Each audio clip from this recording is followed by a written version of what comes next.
Bismillahirrahmanirrahim. Ayo bawa harta ke surga. Dukung pembangunan sekolah Islam Mufid dengan donasi ke rekening atas nama Yayasan Muflih untuk Islam dan Dakwah. Bismillahirrahmanirrahim. Assalamualaikum warahmatullahi wabarakatuh. Alhamdulillahi wa kafa wa salatu wa salamu ala rasulillahi mustafa wa ala alihi wa ashabihi wa man iktafa. Jamaah yang dirahmati Allah, pada kesempatan malam hari ini kita akan melanjutkan kembali ensiklopedi salat atau Salatul Mukmin jilid yang ketiga. Dan insyaallah pada malam hari ini adalah pembahasan terakhir tentang apakah menghadiahkan pahala bagi mayit itu sampai pahalanya atau tidak. Dan sudah sama-sama diketahui bahwa masalah ini adalah masalah yang ada ikhtilaf di kalangan para ulama. Dikenal dalam mazhab Hanafiyah atau para ulama dalam mazhab Hambali. Mereka mengatakan bahwa menghadiahkan pahala untuk orang yang sudah wafat, dan itu adalah dari sebuah ibadah yang dikerjakan oleh orang yang masih hidup, maka hadiah pahala ini sampai kepada si mayit.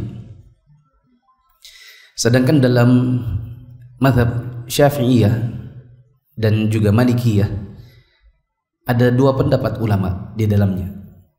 Al-Imam Asy-Syafi'i dari kalangan para ulama yang mutaqaddimin dari mazhab Syafi'i, mereka memilih bahwasanya menghadiahkan pahala yang dilakukan oleh orang yang masih hidup untuk mayit itu tidak sampai. Sedangkan dalam mazhab Syafi'i dan Maliki, para ulama yang setelahnya lebih memilih pendapat sebagaimana dalam mazhab Hambali dan Hanafi, bahwa hadiah pahala itu sampai. Dan sebagaimana juga kita ketahui dalam buku ini, babnya langsung dikatakan sampainya, sehingga penulis tentu cenderung untuk membawakan dalil-dalil yang banyak yang menyatakan sampainya pahala manakala kita menghadiahkannya kepada orang yang sudah wafat. Dan beliau sebagaimana gurunya yaitu Syekh bin Baz yang juga dikenal kecondongan mazhab fikihnya adalah Hambali. Adapun yang mungkin lebih dipilih oleh sebagian ustadz-ustadz, ya, termasuk saya, bahwa masalah ini memang ada ikhtilaf, sehingga sebagian ulama ada yang mengatakan sampainya pahala kepada mayit itu sebatas yang ada dalilnya. Adapun yang tidak dalilnya maka tidak bisa digeneralisir, karena kita dapati di kalangan masyarakat banyak orang yang melakukan ritual-ritual seperti membacakan Al-Fatihah atau membacakan Yasin atau mengundang tetangga lalu kemudian baca tahlil atau baca apapun ya, yang biasa dikenal di kalangan masyarakat, lalu mereka niatkan pahalanya buat mayit ya. Sehingga nanti mengundang tanda tanya seluruh dalil-dalil yang dibawakan oleh para ulama yang condong bahwa hadiah pahala itu sampai, apakah bisa dalil ini kemudian diterapkan kepada apa yang dikerjakan oleh masyarakat, seperti mengumpulkan tetangga lalu kemudian ngaji bersama. Apalagi kalau kemudian sudah ada unsur komersilnya, seperti saya pernah dapat di koran ada iklan yang akan membacakan adalah akhi fulan, hafiz fulan, kalau dibacakan 10 juz maka maharnya 10 juta, 20 juz 20 juta, 30 juz 30 juta, sehingga berubah menjadi sebuah ritual komersil, yaitu jual jasa baca Quran, dan ini jelas hukumnya haram ya. Kalau nanti ditempelkan pakai dalil-dalil ini jadi nggak cocok gitu, itu yang kami cenderung ya. Jadi kita tidak menafikan adanya ikhtilaf, tapi kita tolak apabila dalil-dalil ini atau ikhtilaf ini kemudian dicocokkan dalam ritual yang dikerjakan di masyarakat, apalagi manakala itu sudah menjadi komersialisasi pembacaan Al-Quran atau semacamnya. Kita tuntaskan, masih ada 2 dalil kurang lebih yaitu dalil ke-26 dan 27, buku bahasa Arab halaman 1337 dan buku bahasa Indonesia 571 untuk cetakan baru. Silakan.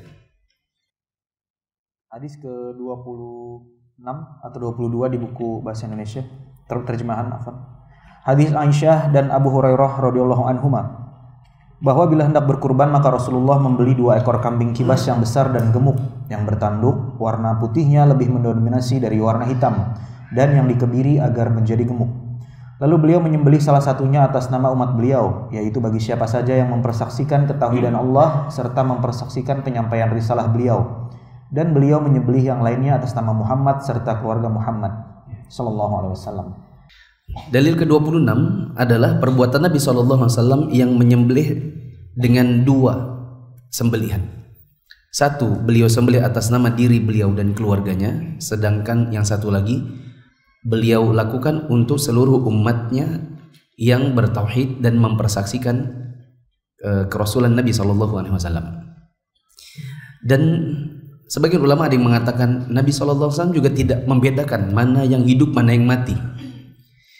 Pokoknya beliau berkurban atas nama umatnya yang tidak berkurban. Dan di sini general apakah masih hidup ataukah sudah wafat. Ini yang dijadikan dalil oleh sebagian ulama yang mengatakan sampainya menghadiahkan pahala untuk yang sudah wafat. 27. Hadis Abu Rafi radhiyallahu anhu, dia berkata, Rasulullah Shallallahu alaihi wasallam berkurban dengan 2 ekor kambing kibas yang warna putihnya lebih mendominasi daripada warna hitamnya dan yang dikebiri. Abu Rafi melanjutkan, salah satunya untuk siapa saja yang mempersaksikan ketauhidan dan penyampaian risalah beliau, dan kurban yang lainnya atas nama beliau dan keluarganya. Jadi Rasulullah telah mencukupi kami, tambahnya. Disebutkan dalam salah satu riwayat Ahmad bahwa ketika berkurban Rasulullah Shallallahu alaihi wasallam membeli 2 ekor kambing kibas yang gemuk dan bertanduk yang warna putihnya lebih mendominasi daripada warna hitamnya. Setelah sholat dan selesai khutbah di hadapan para jamaah, maka dibawakanlah salah satu dari keduanya, sementara beliau sendiri masih berdiri di tempat sholatnya. Lalu beliau menyembelihnya sendiri dengan sebuah pisau besar, kemudian bersabda, Allahumma inna hadha an ummati jami'an mimman syahida laka bil wahdaniyah wa syahidali bil balagh. Ya Allah, sesungguhnya ini atas nama umatku semua yang terdiri atas orang-orang yang bersaksi untukmu atas keesaanmu dan untukku atas penyampaian risalahku. Setelah itu dibawakan kambing yang lainnya, kemudian beliau menyembelihnya sendiri dan bersabda, Hadza an Muhammadin wa ali Muhammadin. Ini atas nama Muhammad dan keluarga Muhammad. Selanjutnya beliau memberi makan dari daging kurban tersebut untuk orang-orang miskin, dan beliau berserta keluarganya juga makan dari keduanya. Lalu kami menetap selama bertahun-tahun dan tidak ada seorang pun dari Bani Hashim yang berkorban. Allah telah mencukupi kesulitan untuk berkorban dan utang mereka dengan Rasulullah. Ya.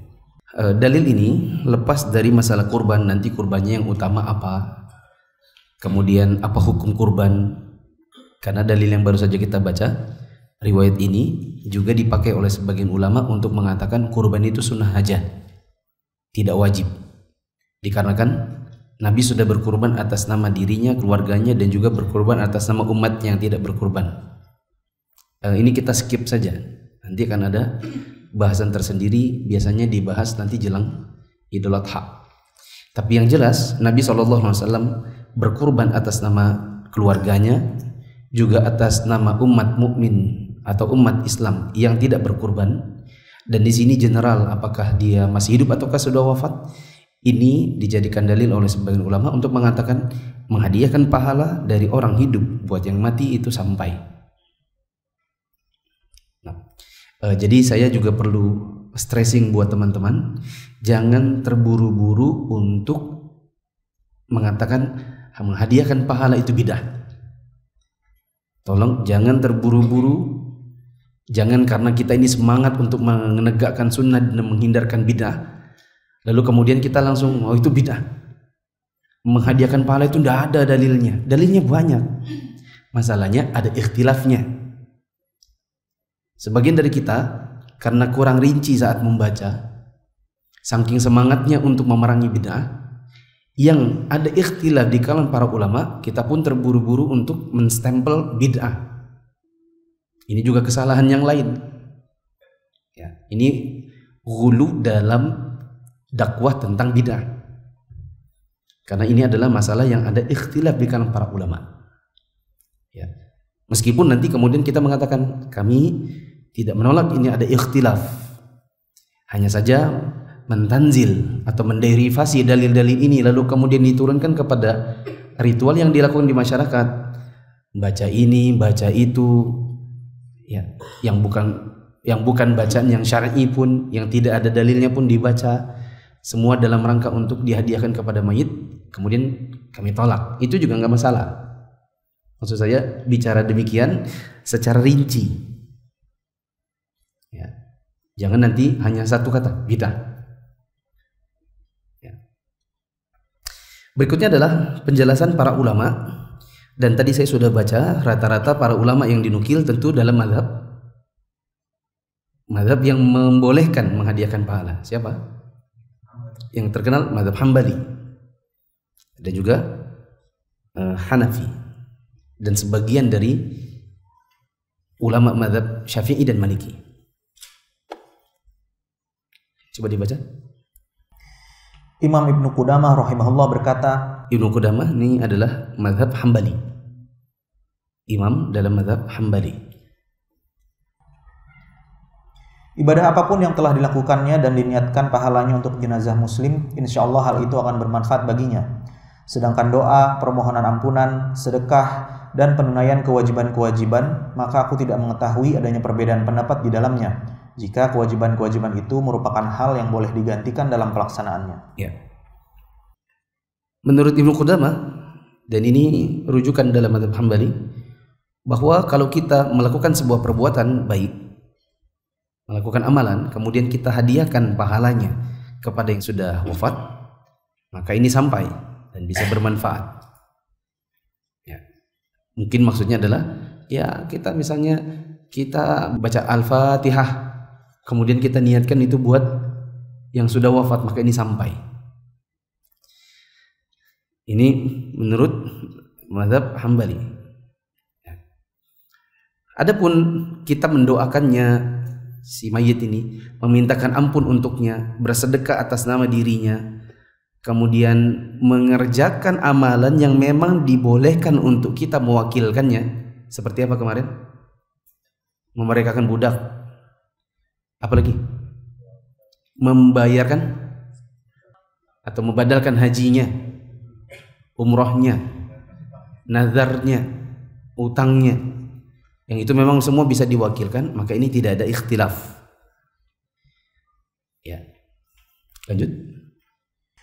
Allah Subhanahu wa taala berfirman, A'udzu billahi minasyaitonir rajim. Walladzina ja'u min ba'dihim yaquluna rabbana ighfir lana wa li ikhwanina alladzina sabaquna bil iman wa la taj'al fi qulubina ghillan lil ladzina amanu rabbana innaka ra'ufur rahim.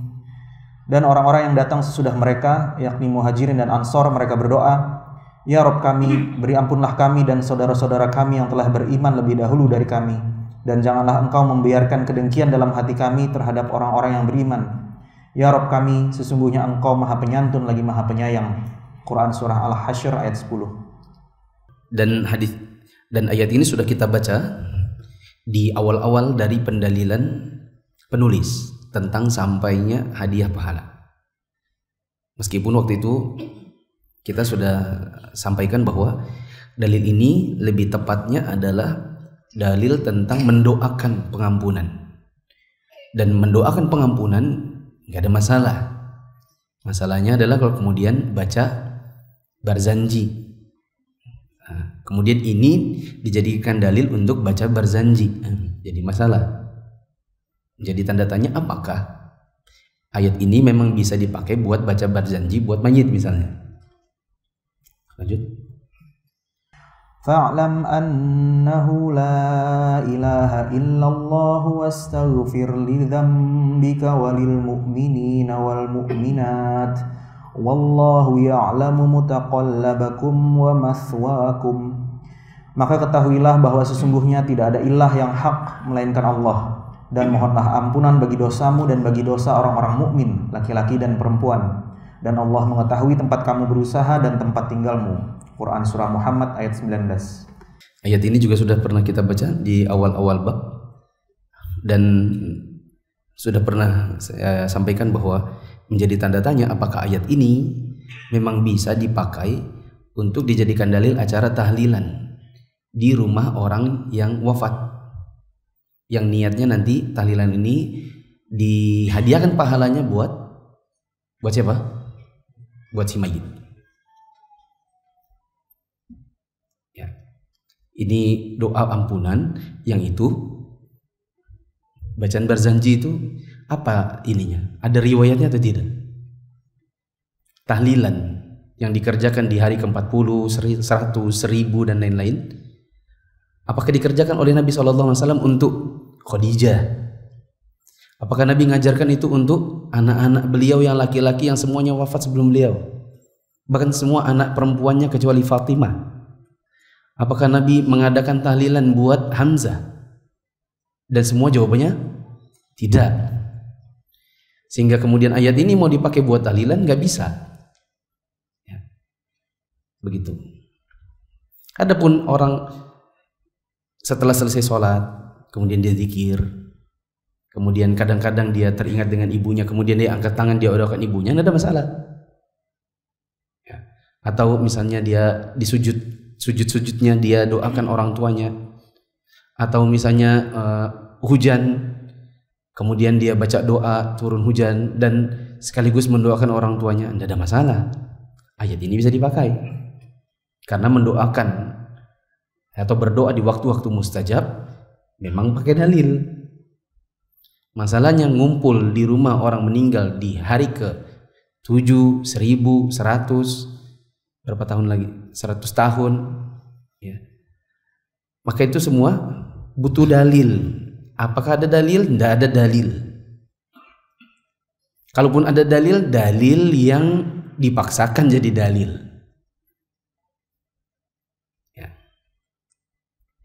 Lanjut. Nabi SAW pernah mendoakan Abu Salamah radhiyallahu anhu ketika dia meninggal dunia, dan beliau mendoakan jenazah yang telah beliau salati sebagaimana yang disebutkan dalam hadis Auf bin Malik. Dan bagi setiap jenazah yang pernah beliau salati serta bagi pemilik 2 gantungan pedang ketika ia dikebumikan. Dan Allah telah mensyariatkan hal tersebut terhadap setiap orang yang mensolati jenazah. Seorang laki-laki pernah bertanya kepada Nabi SAW. Dia berkata, "Wahai Rasulullah, sesungguhnya ibuku telah meninggal dunia.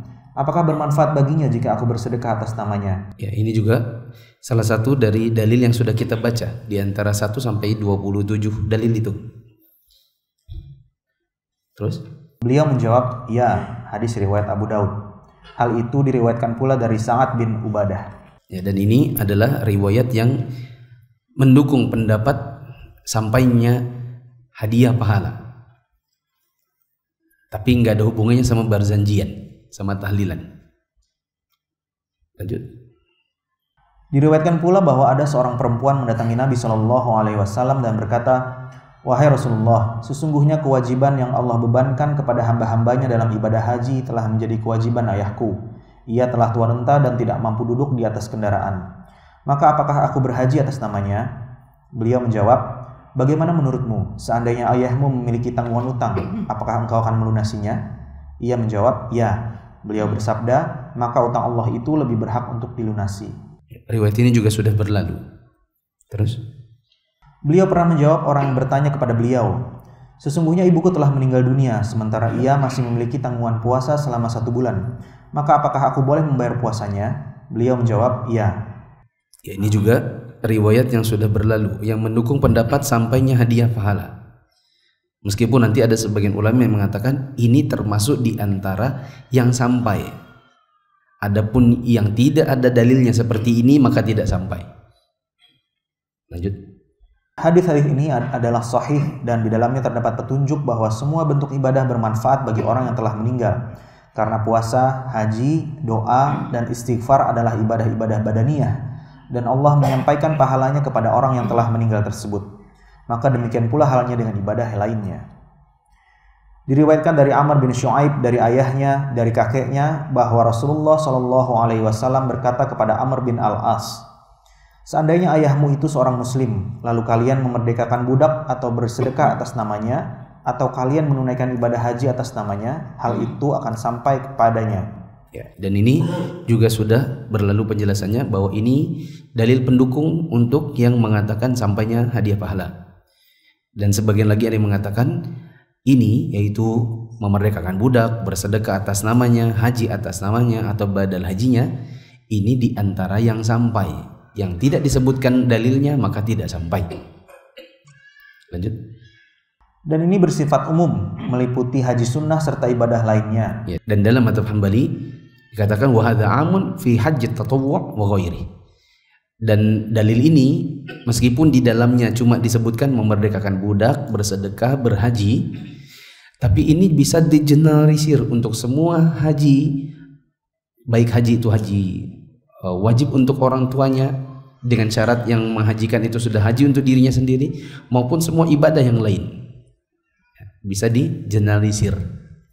Catatan ibadah yang lain yang memang ada dalilnya juga. Adapun yang memang pada dasarnya adalah bid'ah yang tidak ada dalilnya, maka ini tidak bisa sampai. Bagaimana bid'ah sampai pahalanya? Bid'ah itu sendiri bukan ibadah, bahkan dia dosa. Nah, lanjut. Dan karena itu adalah amal kebaikan dan ketaatan, maka manfaat dan pahalanya akan sampai seperti sedekah, puasa, dan haji wajib. Saya stressing lagi bahwa para ulama yang mengatakan menghadiahkan pahala buat mayit itu sampai, maksud mereka adalah semua ibadah yang memang ada sunnahnya. Seperti ada orang tahajud, lalu tahajudnya dia hadiahkan pahalanya. Dia sedekah, lalu kemudian dia hadiahkan sedekah, pahala sedekahnya. Ya. Adapun yang memang pada dasarnya bid'ah, maka ini tidak masuk hitungan. Bisa dipahami?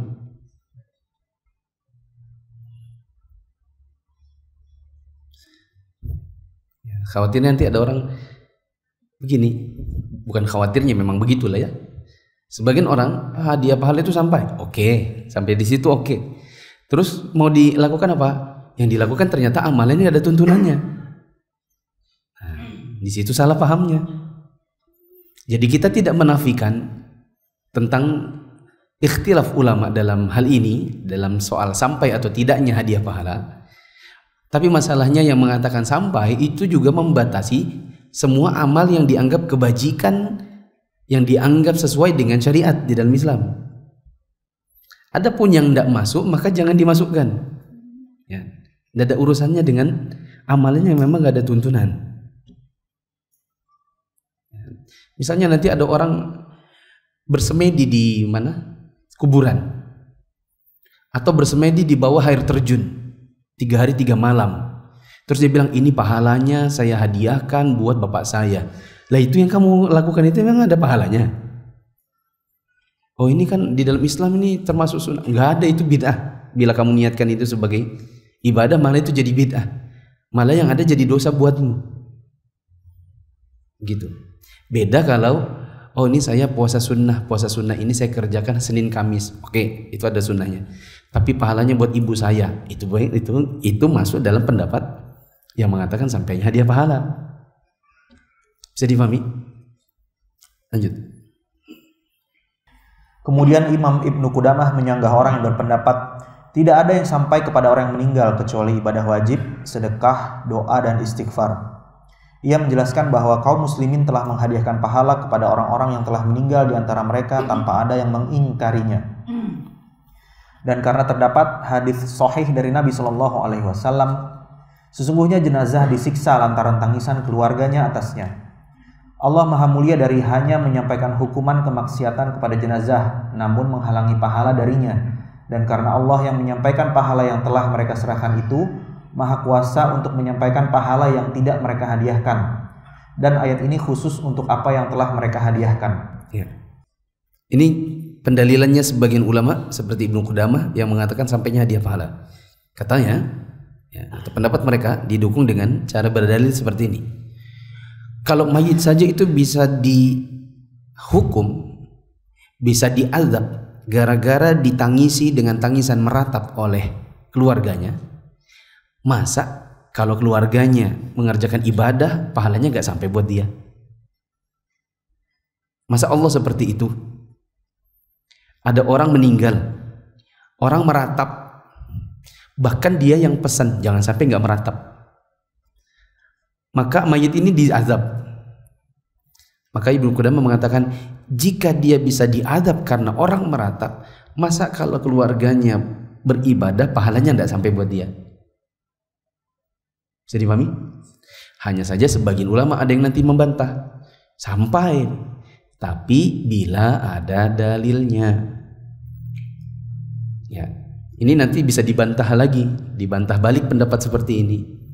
Oh, kita tidak menafikan bahwa mayit itu bisa diazab gara-gara diratapi oleh keluarganya, apalagi kalau dia itu memang pesan supaya nanti diratapi.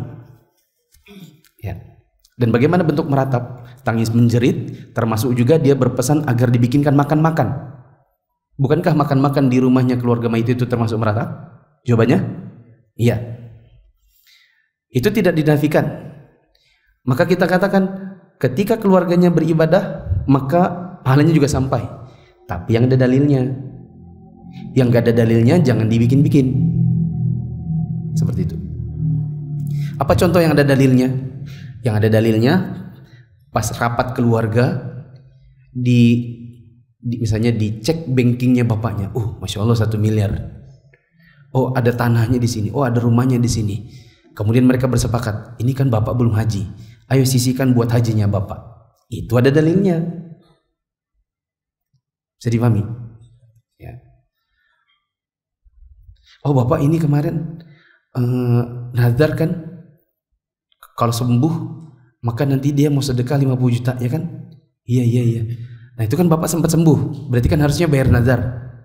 Iya benar. Nah, kan bapak akhirnya tertunda-tunda karena pemulihan, akhirnya tidak terbayar. Berarti kita harus bayarkan nazarnya 50 juta. Ya, disisihkan lagi 50 juta. Ini ada dalilnya. Baru ini sampai. Oh, anaknya baca Quran, pasti sampai. Karena orang tua itu mencetak anak, menanam anak, di mana anak kalau nanti beribadah, maka orang tuanya dapat pahalanya. Karena Nabi SAW mengatakan, inna khaira ma akaltum min kasbikum wa inna auladakum min kasbikum.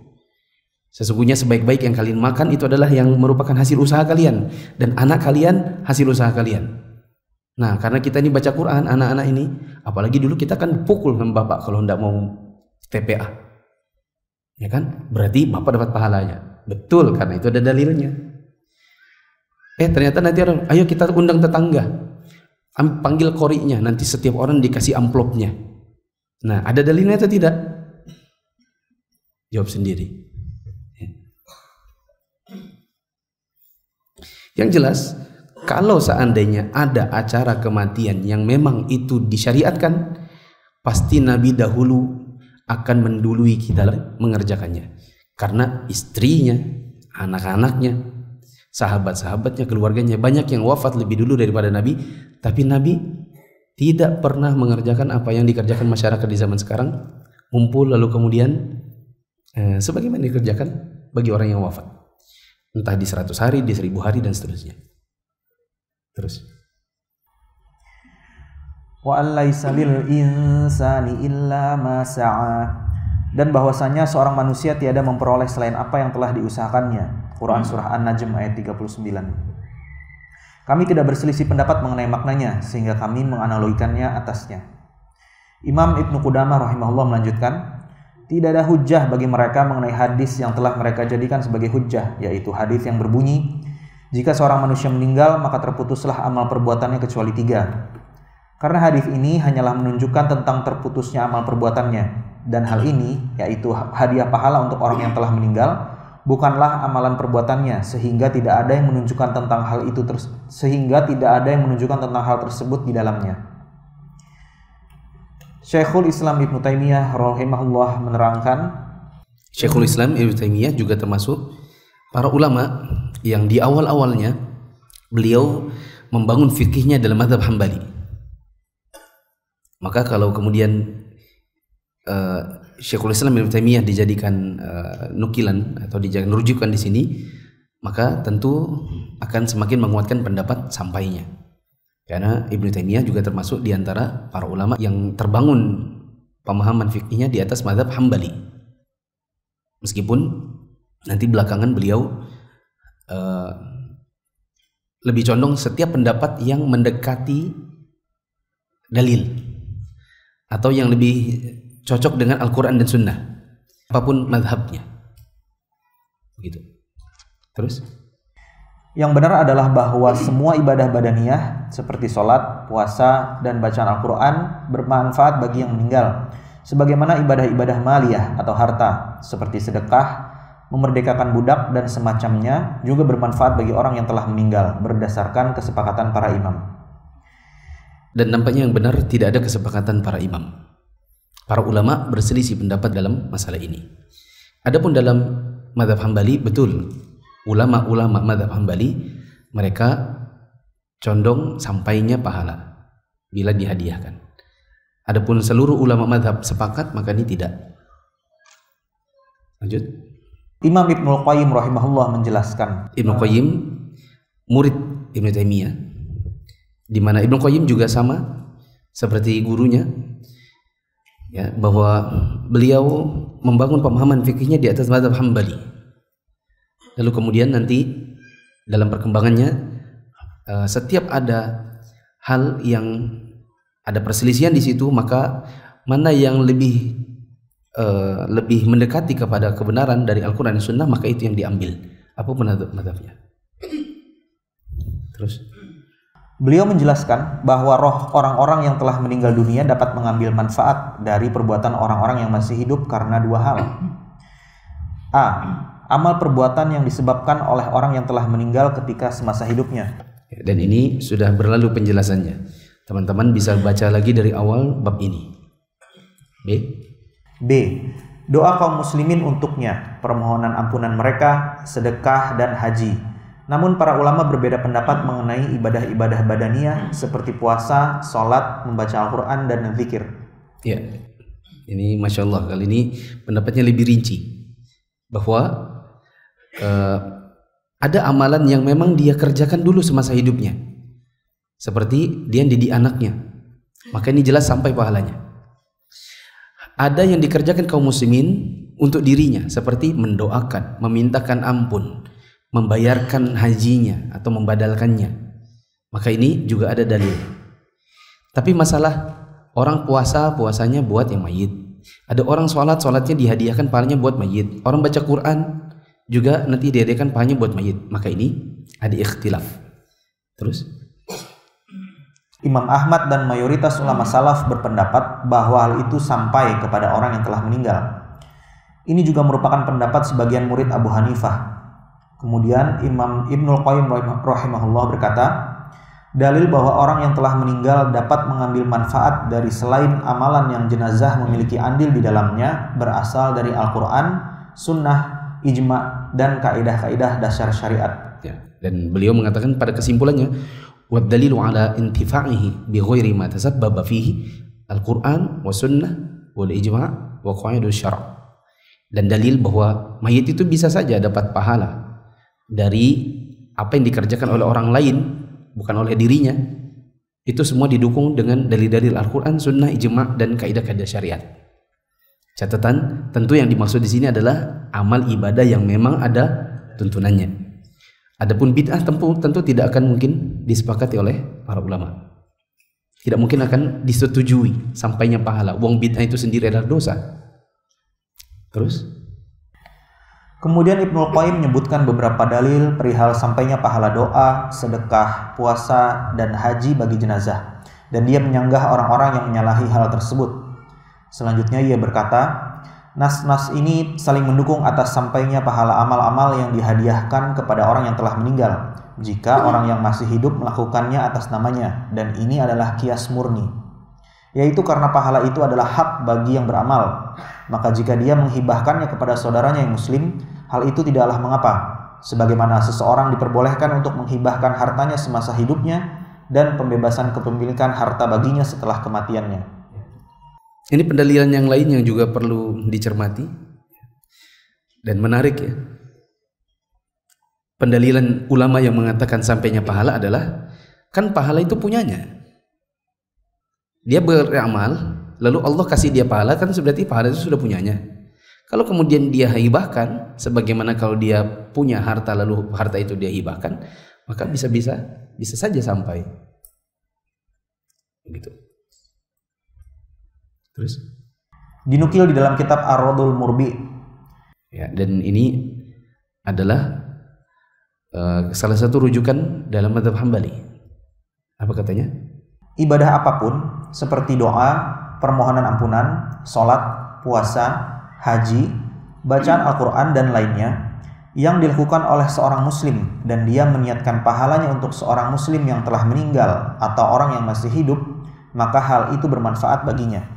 Nah, terus Al-Alamah Ibnu Utsaimin rahimahullah berkata, dan Syekh Utsaimin adalah ulama kontemporer yang kita tahu beliau termasuk di antara ulama dengan manhaj salaf, dan beliau termasuk di antara yang mana yang sesuai dengan dalil itulah mazhab kita. Ya, tidak menjadikan mazhab sebagai dalil mutlak, sehingga manakala beliau dapati ada dalil meskipun tidak mendukung mazhab Hambali, ya, maka beliau akan cenderung kepada mazhab yang lain itu, yang meskipun tidak mendukung mazhab Hambali tetapi sesuai dengan dalil. Terus akan tetapi dengan syarat orang yang digantikan ibadah hajinya, yaitu yang masih hidup itu lemah dan tidak memiliki kemampuan yang diperkirakan tidak akan pulih. Beliau juga menambahkan, ada 4 macam ibadah yang dapat sampai kepada orang yang telah meninggal berdasarkan ijma, yaitu A. Doa, B. Ibadah wajib yang pelaksanaannya dapat digantikan. Itu doa saja ya? Doa aja. Tambahkan di situ kurang. Doa dan permohonan ampun. Nanti korektor tolong disampaikan di grup. Doa dan permohonan ampun. Ini termasuk di antara yang ijma para ulama pasti sampai. Terus B. Ibadah wajib yang pelaksanaannya dapat digantikan. C. Sedekah. Tadi seperti haji. Ya. Terus C. Sedekah. Terus D. Memerdekakan budak. Terus selain hal di atas, masih menjadi perbedaan pendapat di kalangan para ulama. Di antara para ulama ada yang berpendapat bahwa orang yang telah meninggal tidak dapat mengambil manfaat dari pahala amal-amal soleh jika dihadiahkan kepadanya selain dari keempat hal di atas. Namun yang benar adalah bahwa orang yang telah meninggal dapat mengambil manfaat dari setiap amal soleh yang diperuntukkan baginya jika jenazah itu adalah seorang mukmin. Ya. Dan jika amal ibadah yang dihadiahkan pahalanya itu memang betulan ibadah yang diterima di dalam syariat, bukan bidah. Terus lebih lanjut Ibnu Utsaimin menjelaskan, sedangkan firman-Nya wa allaysalil insani illa ma sa'a, dan bahwasanya seorang manusia tiada memperoleh selain apa yang telah diusahakannya. Quran surah An-Najm ayat 39.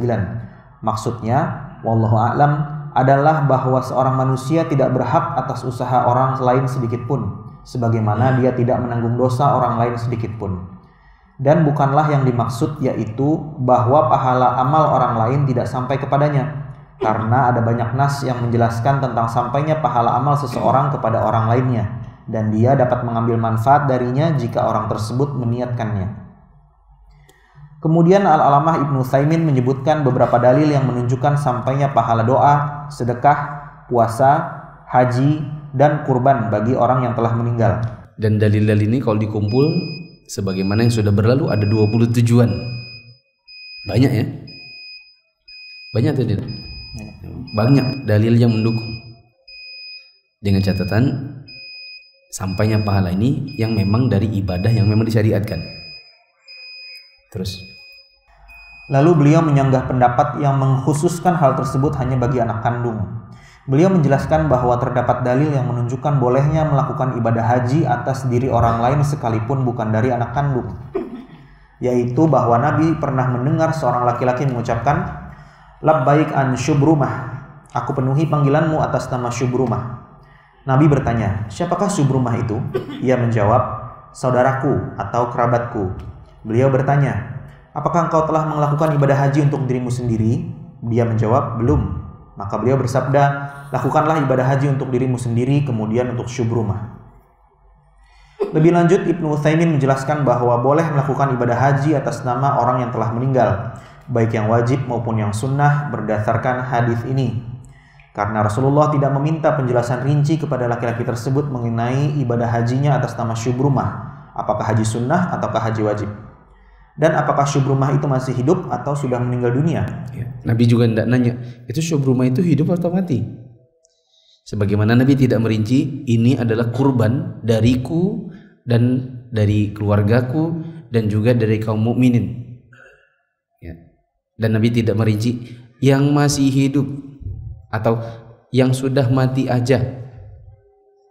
Artinya yang hidup kah, yang mati kah, semua dapat. Tapi ingat, kurban ini memang ada sunnahnya, bukan seperti ya contohkan sendiri. Terus Para ulama berkata, jika boleh melakukan ibadah haji wajib atas nama orang yang telah meninggal berdasarkan nas yang sahih dan jelas, maka tentu tidak ada halangan untuk melakukan haji sunnah. Sebagian orang ada yang berkata, saya baru hijrah, saya ingin ikut pengajian, saya ingin belajar Islam, tapi saya bingung mulai dari mana saya harus belajar. Ada lagi yang berkata, saya mau ikut kajian, tapi setelah sampai di tempat kajian, rupanya pembahasan sudah ada di tengah buku. Sebagian teman-teman yang ikut kajian online, kadang ada yang berkata, saya kalau ikut kajian online 1-2 jam, terus terang kadang kurang fokus. Itulah kenapa Mufid Islamic Academy atau MIA hadir di tengah-tengah kaum muslimin untuk menawarkan metodologi pembelajaran melalui kitab-kitab para ulama secara terstruktur dan berjenjang. Di Mufid Islamic Academy, kita belajar Islam dari dasar. Belajarnya secara runut dan sistematis. Kurikulum disusun sesuai dengan kebutuhan, khususnya bagi orang-orang yang baru hijrah atau yang baru ingin belajar Islam. Materi pelajaran menggunakan kitab-kitab para ulama dan dibahas dengan video pendek yang mudah dipahami. Penjelasan disertai contoh sederhana dan analogi yang memudahkan. Video materi diproduksi high quality baik audio maupun visual. Diajarkan dalam beberapa level atau mustawa, dan ada ujian serta sertifikasi kenaikan level atau mustawa. Untuk informasi lebih lanjut tentang pendaftaran, teman-teman bisa mengakses di media sosial Mufid TV Official, baik yang ada di Telegram, YouTube, Instagram, maupun di Facebook. lanjut. Guru kami Imam bin Bas rahimahullah menyebutkan bahwa sedekah, doa, permohonan ampunan, haji, umroh, dan pelunasan utang dapat sampai kepada orang yang telah meninggal. Imam bin Bas lebih mengedepankan pendapat bahwa amal perbuatan yang pahalanya sampai kepada jenazah yang telah disebutkan oleh nas terbatas pada pahala, karena ibadah-ibadah itu sifatnya tauqifi atau harus berdasarkan dalil, yang ia tidak boleh dilakukan kecuali berdasarkan petunjuk dalil-dalil dari syariat. Imam bin Bas juga menjelaskan bahwa sedekah bermanfaat bagi orang yang masih hidup dan orang yang sudah meninggal dunia. Demikian juga doa, haji, dan umroh. Namun bolehnya melakukan haji dan umroh atas nama orang yang masih hidup jika dia memang benar-benar tidak memiliki kemampuan. Saya, yaitu penulis, pernah mendengar guru kami Syekh bin Bas berkata, hadis-hadis ini menunjukkan bahwa orang yang telah meninggal dapat mengambil manfaat pahala dari ibadah-ibadah seperti sedekah, haji, puasa, doa, dan lainnya. Semua ini dapat diambil manfaatnya oleh seorang muslim. Sedangkan bagi non-muslim, maka tidak boleh berdoa untuknya serta bersedekah atas namanya. Dan yang lebih mendekati kebenaran, wallahu a'lam, yaitu membaca Al-Quran dan sholat atas nama orang yang telah meninggal. Hal itu tidak boleh dilakukan, karena ibadah-ibadah itu sifatnya tauqifi. Sesungguhnya yang boleh dilakukan dalam masalah ini hanyalah terbatas pada apa yang telah Allah syariatkan, seperti doa, haji, umroh, sedekah, puasa, dan lainnya. Ya, ini menarik untuk dicermati dua perkataan Syekh bin Baz, wa amma ghairul muslim fala yud'a lahu. Fala yud'a lahu, untuk orang muslim maka tidak boleh didoakan. Itu satu. Berarti sampainya pahala ini berlaku bila mayitnya muslim saja. Yang kedua, beliau ternyata setelah mengatakan sampainya pahala, beliau tetap merinci wal aqrab, dan pendapat yang lebih mendekati kebenaran wallahu alam adalah anna qira'atal qur'ani 'anil mayyiti was salati anhu la taf'alan. La taf'alan. Adapun untuk baca Quran ya, dan juga salat atas nama mayit, maka ini jangan kamu lakukan. Karena ini enggak ada dalil.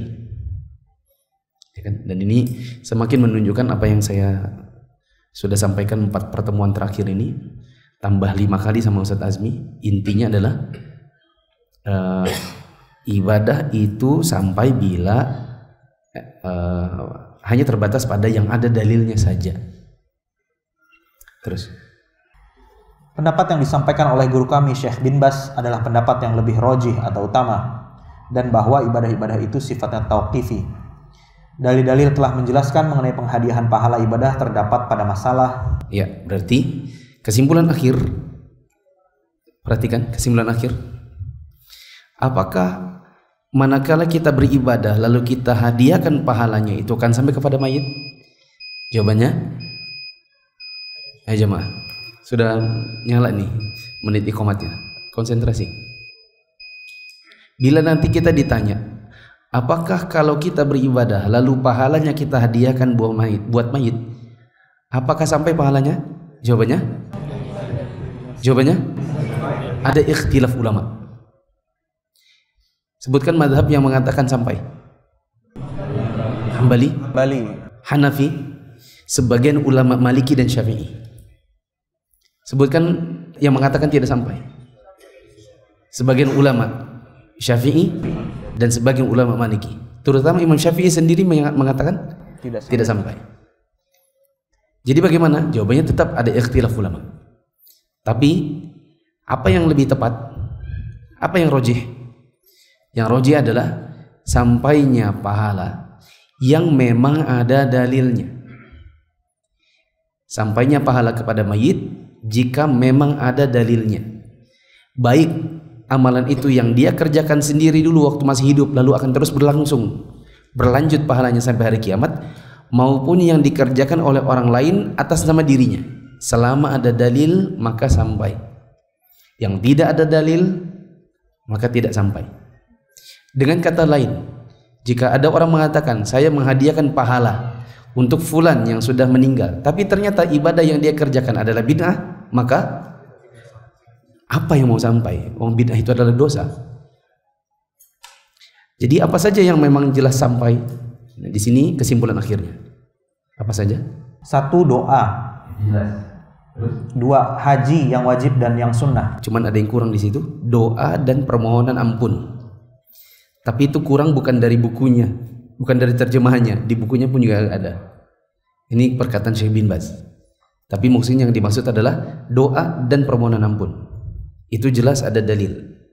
Terus 3. Umroh yang wajib dan yang sunnah. Haji dan umroh, mau dikatakan itu wajib ataukah itu yang sunnah saja, semua bila dibadalkan atas nama si mayit maka sampai, karena itu ada dalil. Dengan syarat apa? Yang membadalkan sudah pernah haji atau umroh untuk dirinya sendiri. Terus itu aja. Yang dibadalkan benar-benar. Yang dibadalkan betul-betul tidak mungkin untuk pergi haji atau umroh. Seperti sudah sakit permanen, sudah tidak mungkin lagi melakukan safar, atau bahkan dia sudah meninggal. Terus 4. Sedekah secara umum. Ya, sedekah atas nama yang sudah meninggal, maka ini jelas ada dalil. Terus 5. Puasa wajib.